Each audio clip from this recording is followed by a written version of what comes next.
Madame, Monsieur, bonsoir. Merci de suivre Télémétropole à l'heure de Métro News. Voici les principaux titres à la une. Une mission de l'Organisation des États américains, conduite par son secrétaire général Albert Hamdin, est attendue en Haïti du 16 au 19 août 2026. Cette visite doit notamment porter sur l'organisation des prochaines élections prévues à partir du 13 décembre, mais aussi sur la situation sécuritaire et le renforcement de la coopération entre Haïti et l'organisation hémisphérique.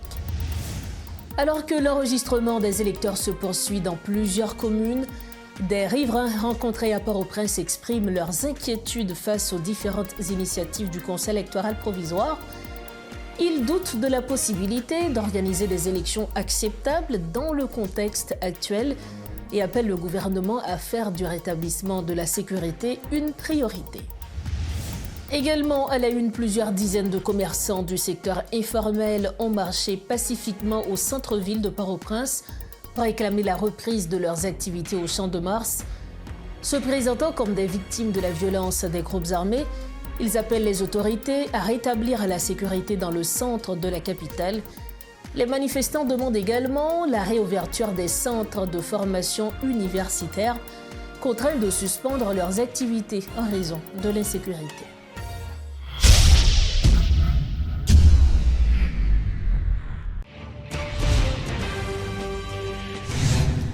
Bienvenue au développement des titres de l'actualité. Le processus de regroupement a débuté lundi, permettant aux différents groupements de se réunir afin de faciliter le processus électoral. Alors que certains dénoncent déjà des irrégularités dans le cadre de cette démarche, notamment le délai accordé aux partis, de nombreux acteurs mettent le cap sur le 13 décembre 2026, date prévue pour la tenue du premier tour des élections. Gina Delatour, représentante officielle du groupement Délivrance, est notre invitée ce soir à Métro News. Avec elle, nous allons discuter des enjeux liés au processus électoral et des perspectives pour les prochaines échéances. Madame Delatour, bonsoir. Merci infiniment de votre disponibilité à Métro News. Merci de me recevoir à Métro News. Je suis très heureuse d'être avec vous cet après-midi pour commenter l'actualité, pour parler notamment des élections.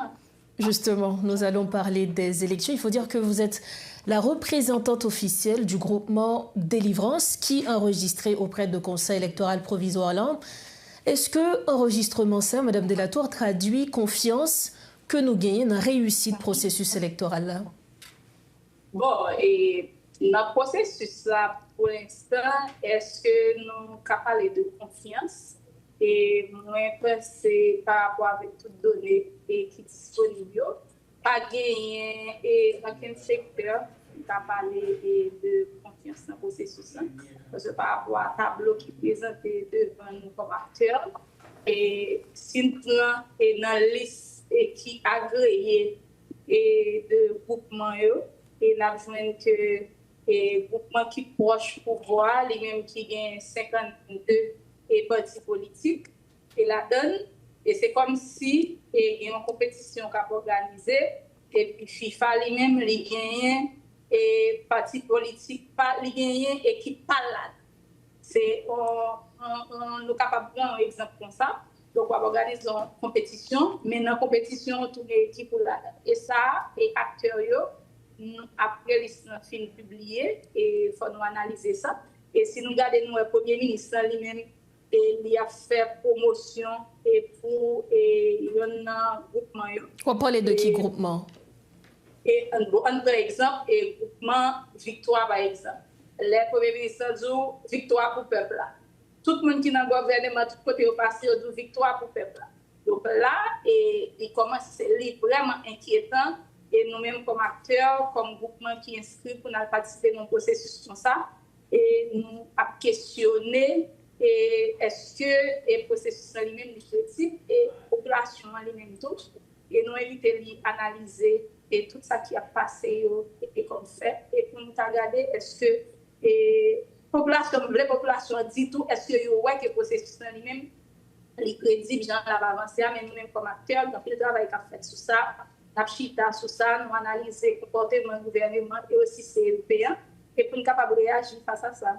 Alors, est-ce que ça t'avait dit que, bon côté pas nous, notamment Délivrance, nous pourrons mettre tête nous ensemble avec une série de l'autre groupement qui gagne. D'ailleurs, nous connaissons que depuis lundi, gagné enregistrement, regroupement qui commençait.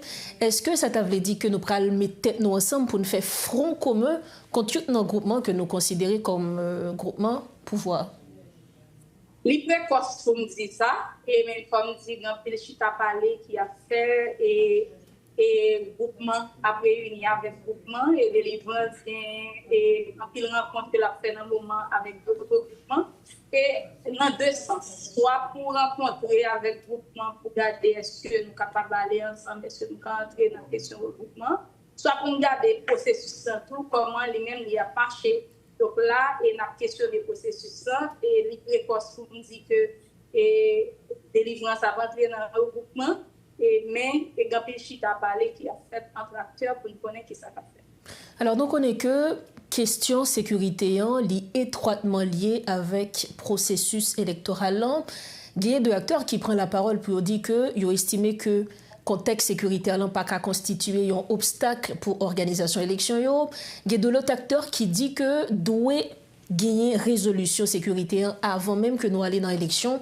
Madame Delatour, qui côté ou positionner par rapport avec le débat ça qu'a fait sur question sécuritaire? L'évident et pour question sécuritaire et même par rapport avec pas que le gouvernement ça lui-même était signé avec un série d'acteurs et même si nous-mêmes n'avons pas de gens là-dedans, nous pas de gens signés, mais ils étaient d'accord avec tête sûr, ils ont dit pour faire élection c'est un livrable que gagner et sécurité c'est un livrable aussi mais un livrable avant l'élection. Donc, ça veut dire qu'il y a déjà en contradiction avec tête sur. OK? Donc, il n'y a pas rien de délivré finalement. Sécurité a pas délivré. Donc, si sécurité a pas délivré, l'élection elle-même, et nous déjà dit il pas délivrer parce que c'est sécurité à pour l'élection. Un par exemple, élection parlementaire.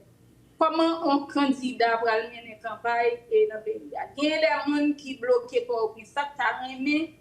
Pour voter la caille, pour inscrire la caille. Ils n'ont pas qu'à parler. Donc, nous savons soit exclure de processus là, ou bien exclure pour ne pas participer dans l'élu, nous capable de représenter la commune la caille. Nous capable de représenter le département la caille.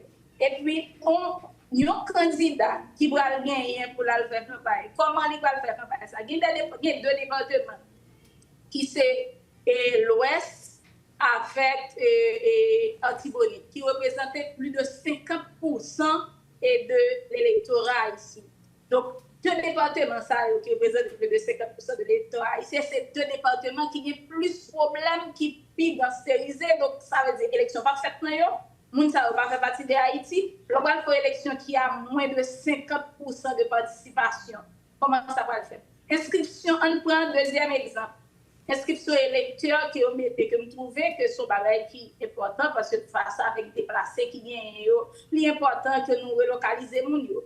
Il est bon dans une situation qui est correcte, qui est normale.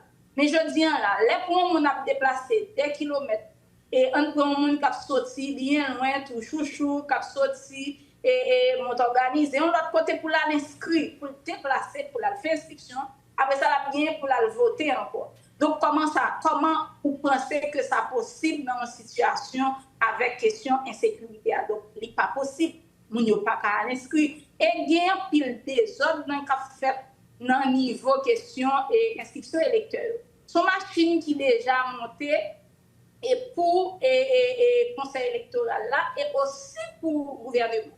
Donc, il y a organisé, comment on va l'organiser pour gagner même le quantité de monde qui pas inscrit pour faire monde ça inscrit donc nous mêmes comme acteurs qui pas dans ça qu'a fait là donc comment nous va le fourrer tête nous dans et processus comme ça. OK, plus d'informations concernant façon yo pral faire là madame Delatour. Non, façon yo gagné un système dans main yo maîtrise le système c'est yo qui inscrit monde c'est yo qui mettre comment même j'en t'ai dit au début comment ou capable à organiser l'élection et puis pour gagner 52 partis politiques qui plus de 25% du nombre de partis agréés au niveau du conseil électoral. Donc ça veut dire 25% qui étant à l'écoute. La fini, ils mettaient dans et décret électoral ça qui sorti, si vous gagnez plus que 50 partis politiques qui inscrits, vous bénéficiez de tout avantage qui gagne. Vous exonérez de tout frais au niveau du conseil électoral.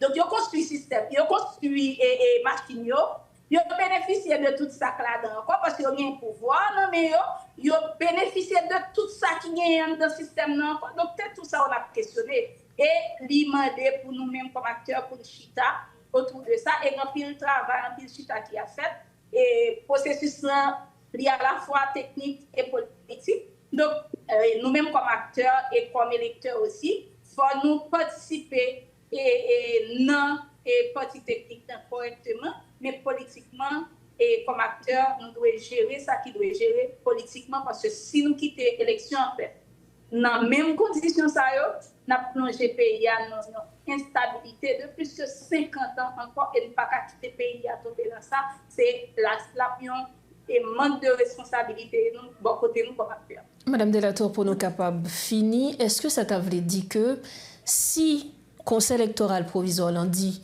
élection a fait quand même, notamment premier tour l'a fait 13 décembre 2026, malgré pas gain en conditions sécuritaires qui sont suffisantes, est-ce que nous-mêmes n'avons participé quand même dans l'élection, n'a pas adhérenté? Et ça que m'kazou, il pas qu'à faire comme ça. Parce que pour les bails qui passent, décret électoral ça qui sorti, il y a tout acteur, tout parti politique agréé qui doit chita et participer là-dedans. Ça va arriver fait. Étape ça affranchi. Donc ça veut dire qu'il y a des bagailles qui parfait non et des étapes qui ont sauté au niveau du conseil électoral. Donc là qu'on va monter au marché salé pour pas arriver prendre toute marche c'est tomber ou tomber. Donc là ligue un travail pour le conseil électoral à faire et nous-mêmes comme acteurs qui a avancé, nous gagnons des exigences que nous allons faire dans le processus là et le conseil électoral là pas de choix parce que l'élection pour qui est-ce la fête? La fête pour électeurs et la fête pour partis politiques. Donc c'est partis politiques qui pour demander électeurs pour eux-mêmes pour voter. Donc nous-mêmes nous avons des exigences pour nous faire. Et surtout par rapport avec les gens que machine alimentée au niveau du conseil électoral, donc nous obligés de réagir et réaction ça, les doit mener à des résolutions au niveau du conseil électoral. Donc c'est avec le conseil électoral. Donc résolution qui inclut un renvoi de l'élection, si nous comprenons bien. Non, pas qu'à dire ça. Pas qu'à prendre responsabilité ça au nom de tout acteur politique, même au nom de délivrance pour me dire ça, mais c'est dans l'autre des choses possibles. Madame Delatour, merci infiniment pour disponibilité à Metro News à Soya. Merci en pile. Merci nous-mêmes tous parce que nous t'es reçus. Merci. Voilà donc les précisions de Madame Gina Delatour. Elle est la représentante officielle du groupement Délivrance. Elle était l'invitée de Metro News ce soir. Merci de votre fidélité à Metro News, une mission de l'Organisation des États américains, conduite par son secrétaire général Albert Hamdin, est attendue en Haïti du 16 au 19 août 2026, dans le cadre d'une évaluation de la situation globale du pays. L'annonce de cette visite a été faite le 10 août lors de la cérémonie de présentation des copies des lettres de créance de la nouvelle représentante de l'OEA en Haïti, Catherine Pognard, à la ministre des Affaires étrangères et des Cultes, Raina Forbin. Au cours de cette mission, les discussions devraient notamment porter sur l'organisation des prochaines élections, alors que le premier tour de l'élection présidentielle et législative est prévu, rappelons-le, pour le 13 décembre 2026. Toujours concernant le processus électoral, alors que le processus d'enregistrement des électeurs se poursuit dans plusieurs communes, des riverains rencontrés à Port-au-Prince expriment leurs inquiétudes par rapport aux différentes initiatives du CEP. Ils doutent que des élections acceptables puissent se tenir dans le pays dans le contexte actuel où la population exprime bien d'autres préoccupations. En ce sens, ils appellent le gouvernement à prioriser d'abord le rétablissement de la sécurité, conformément aux prescrits du Pacte national pour la stabilité. Suivez ce reportage de Richie Fortuné. Loin des centres d'inscription, à Port-au-Prince, la population a sa propre compréhension du processus électoral lancé il y a plusieurs mois. Alors que les potentiels électeurs continuent de s'inscrire dans des centres ouverts un peu partout dans l'Ouest, le centre-ville, encore marqué par les traces de violence, affiche d'autres priorités. Les principales revendications y sont d'ordre sécuritaire. Je m'a dit élection parfaite. Moi-même, je n'ai pas vu dépendre de l'élection. Parce que moi-même, depuis que je suis petit, même pas un paquet de côté pour ça, pour moi, enfant. Dans la vie, là, je mets espoir sur je mets espoir sur ça, ma vie. C'est dépend de l'élection là, je mets espoir sur même. L'élection fait un cop, il va faire deux copes. Je ne sais pas quoi dans la démarche d'élection. Parce que le gouvernement, ça, il vient là, depuis qu'il apparaît, il dit qu'il vient avec. Et le premier choix qu'il a fait choix de bataille, c'est sécurité.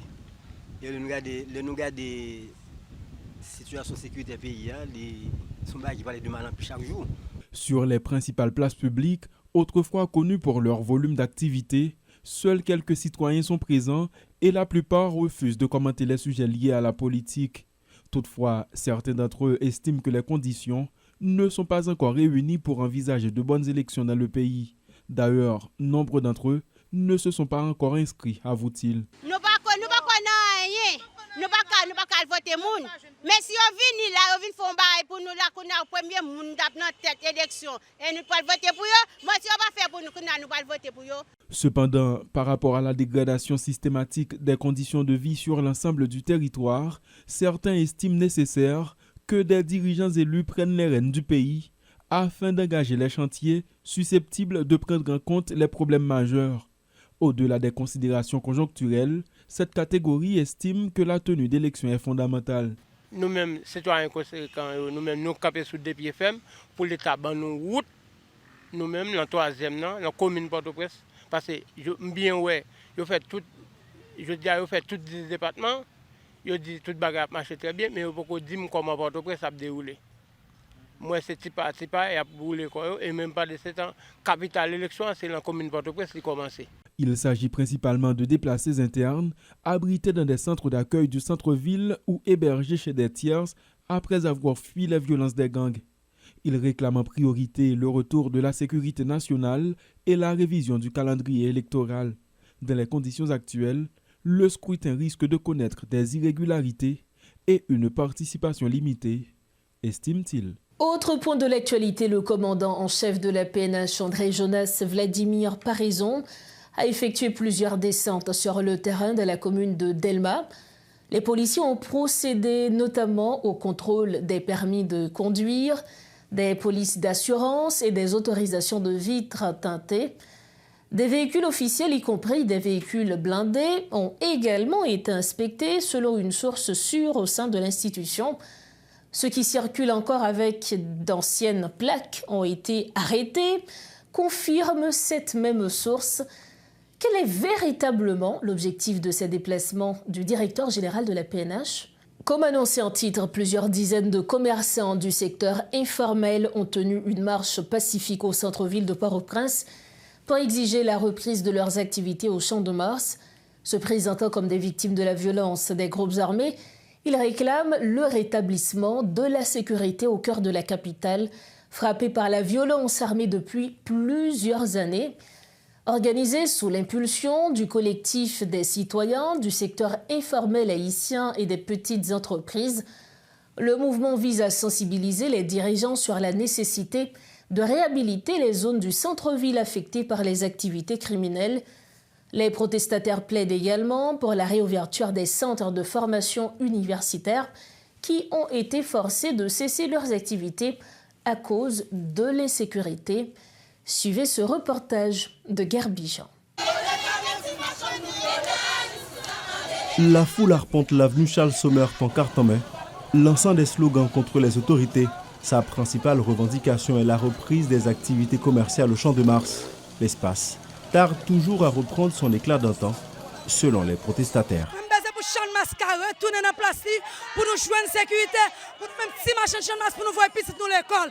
Parce que nous besoin qu'il y ait un avenir pays, nous pas besoin qu'il y ait un ravine pays. Si nous y a la guerre, nous dans la rue, il n'y a pas l'école, il y a courir monter, courir descendre. Je dis à nous demander justice et réparation pour toutes ces machins de champ. Le Champ de Mars est pourtant ouvert à tous et des commerçants y ont repris leur activité, à l'exception des marchands de barbecue de la place des artistes. Malgré une présence policière continue, les fréquentations restent faibles. Pour ces femmes, cet espace est vital.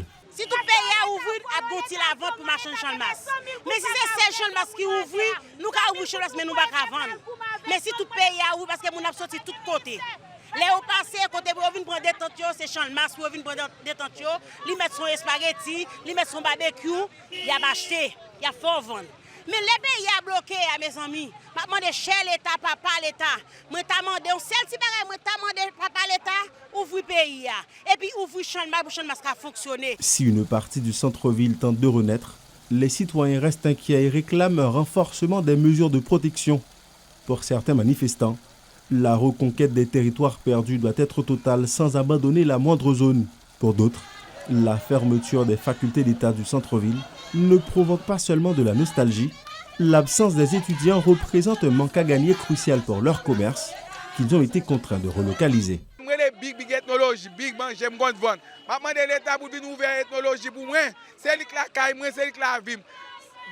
Pour l'ouvrir ethnologie, pour l'ouvrir toute faculté, pour ouvrir changement pour ma chaîne de vivre, pas que la vie pour nous. Mandé pour l'État haïtien aider Haïti parce que c'est ma commerce qu'on fait depuis nous qu'à voyager, nous qu'à marcher, tout le monde capable de vivre parce que c'est tout le monde qui a besoin de vivre. Ces protestataires s'impatientent de reprendre une vie normale. Leur quotidien demeure précaire, la sécurité n'étant toujours pas garantie. De plus, les abords des facultés restent déserts en dépit des efforts des forces de l'ordre pour les sécuriser. Le bas de la ville offre ainsi un contraste saisissant. D'un côté, une vie qui reprend progressivement. De l'autre, les vestiges d'un chaos encore trop récent. Voici le rappel des principaux titres avant de refermer ce journal. Une mission de l'Organisation des États américains, conduite par son secrétaire général Albert Hamdin, est attendue en Haïti du 16 au 19 août 2026. Cette visite doit notamment porter sur l'organisation des prochaines élections, prévues à partir du 13 décembre, mais aussi sur la situation sécuritaire et le renforcement de la coopération entre Haïti et l'organisation hémisphérique. Alors que l'enregistrement des électeurs se poursuit dans plusieurs communes, des riverains rencontrés à Port-au-Prince expriment leurs inquiétudes face aux différentes initiatives du CEP. Ils doutent de la possibilité d'organiser des élections acceptables dans le contexte actuel et appellent le gouvernement à faire du rétablissement de la sécurité une priorité. Et puis plusieurs dizaines de commerçants du secteur informel ont marché pacifiquement au centre-ville de Port-au-Prince pour réclamer la reprise de leurs activités au Champ de Mars. Se présentant comme des victimes de la violence des groupes armés, ils appellent les autorités à rétablir la sécurité dans le centre de la capitale. Les manifestants demandent également la réouverture des centres de formation universitaire contraints de suspendre leurs activités en raison de l'insécurité. Voilà ce qui referme cette édition de Métro News. Merci infiniment de l'avoir suivi. On se retrouve demain soir pour une prochaine édition de ce journal. Mais restez branchés Métropole, la programmation continue. Bonsoir.